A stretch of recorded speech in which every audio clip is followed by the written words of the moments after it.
Note dash इस कहानी के सभी पात्र और घटनाएं काल्पनिक है, जिनका किसी वास्तविक जीवन से कोई संबंध नहीं है। इसे केवल मनोरंजन और शिक्षा के लिए बनाया गया है। हिंदी की सर्वश्रेष्ठ कहानियां। साथियों नमस्कार, आज हम आपके लिए हिंदी की सर्वश्रेष्ठ कहानियां लेकर आए हैं, जिन्हें सुनकर आप जिंदगी के कुछ अनसुलझे पहलुओं के बारे में जान पाएंगे। दोस्तों, कहानियों की दुनिया अपने आप में एक अलग ही दुनिया होती है। जब हम बचपन में दादी नानी से कहानियां सुना करते थे तो हमारा पूरा ध्यान कहानी के पात्रों और कहानी के माध्यम से कही गई बात पर होता था। बचपन की कहानियां कई बार हमें हमारे जिंदगी के लक्ष्य से अवगत करा जाती है। कई बार जब हम जिंदगी में हमारे लक्ष्य से भटक जाते हैं तो किसी महान व्यक्ति की कहानियां हमें हमेशा जिंदगी में आगे बढ़ते रहने और संघर्ष करने की प्रेरणा देती है।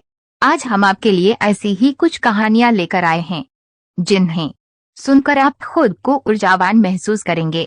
दोस्तों, आपका स्वागत है हमारे YouTube चैनल B2 लाइफ मस्ती में। अगर आपको हमारी ये कहानी पसंद आए तो वीडियो को लाइक, शेयर और चैनल को सब्सक्राइब करें और कमेंट कर हमें जरूर बताएं आपको हमारी ये कहानी कैसी लगी। धन्यवाद। एक पिता ने बड़े ही लाड प्यार से अपनी पुत्री को पाल पोस कर बड़ा किया। सर्वगुण संपन्न होने पर तय समय पर पिता ने अपनी पुत्री का विवाह कर उसको विदा किया। विदाई के वक्त जब पुत्री ने पिता का आशीर्वाद लिया तो पुत्री को गले लगाते हुए पिता ने कहा, बेटा, हमारी रीत ससुराल में नहीं चलेगी। वहाँ के तौर तरीके अलग होंगे, इसलिए ससुराल में जाकर बड़े बूढ़ों के पास बैठकर उनसे सीख लेना। बेटी जब बहू बनकर ससुराल पहुँची तो उसने देखा उसके पति के अलावा घर में उसकी सासू माँ और एक दादी सास थी। बहू जब घर में कुछ दिन रही तो उसने देखा कि घर में दादी सास का बहुत अपमान और तिरस्कार हो रहा है। अपमान की हद तो तब हो जाती जब उसकी सास उसकी दादी सास को ठोकर मार देती, गाली देती और खाने के लिए भी कुछ न देती। लड़की को यह सब देख बहुत बुरा लगा। उसे अपने माता पिता द्वारा दिए संस्कार याद आए। उसे अपनी दादी सास पर बहुत दया आई। उसने सोचा, घर में बड़े बूढ़ों का तिरस्कार होने से घर नर बन जाता है, मुझे अपनी दादी सास के लिए कुछ करना चाहिए। उसने सोचा, अगर वे अपनी सास को समझाने का प्रयास करेगी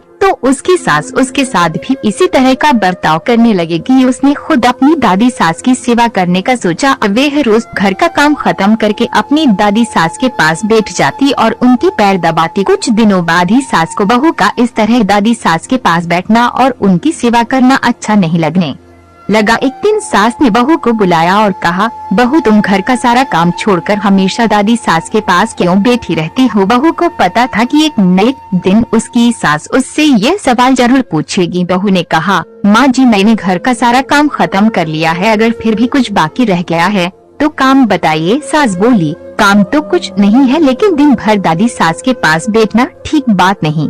बहू ने सास की बात को बड़े ध्यान से सुना और कहा, माँ जी, मेरे पिताजी ने हमेशा मुझे यही सिखाया है कि जवान लड़के लड़कियों के बीच कभी नहीं बैठना। अगर जीवन में कुछ सीखना है तो घर के बड़े बुजुर्गों के पास बैठना। हमारे घर में सबसे बुजुर्ग दादी सास हुई है, इसलिए मैं उनके पास बैठती हूँ। मेरे पिताजी ने मुझे विदा करते वक्त भी कहा था कि अब वही तेरा घर है और वहीं के रीति रिवाज तुझे मानना है, इसलिए मैं घर के रीति रिवाज के बारे में दादी सास से पूछती हूँ कि मेरी दादी सास आपकी कैसे सेवा करती है? सास ने जब भी सुना तो घबरा कर पूछा, बुढ़िया ने क्या कहा तुझे मेरे बारे में? बहू ने बड़ी ही चतुराई और शालीनता के साथ जवाब दिया, माँ जी, दादी सास कह रही थी कि अगर तेरी सास मुझे गाली नहीं दे और ठोकर नहीं मारे तो मैं सेवा ही मान लूँ। बहू की बात सुनकर सास ने बहू से पूछा, क्या तू भी मेरे साथ ऐसा ही करेगी? बहू सास के इसी प्रश्न के इंतजार में थी। बहू ने कहा, माँ जी, मुझे पिताजी ने बड़ों से घर के रीति रिवाज सीखने को कहा था। अगर घर के रीति रिवाज बुजुर्गों के अपमान करने के हैं तो मुझे भी रीति रिवाज मानने पड़ेंगे। बहू का जवाब सुनकर सासू माँ को अपने भविष्य की चिंता सताने लगी। उसने सोचा, जैसा व्यवहार में अपनी सास के साथ करूँगी, मेरी बहू भी वही सीखेंगी और फिर वह भी मेरे साथ वैसा ही व्यवहार करने लग जाएगी। सास सब दिन भर इसी बात के विचार में रहती। अगले ही दिन बहू ने घर के एक कोने में ठीकरी खाना खाने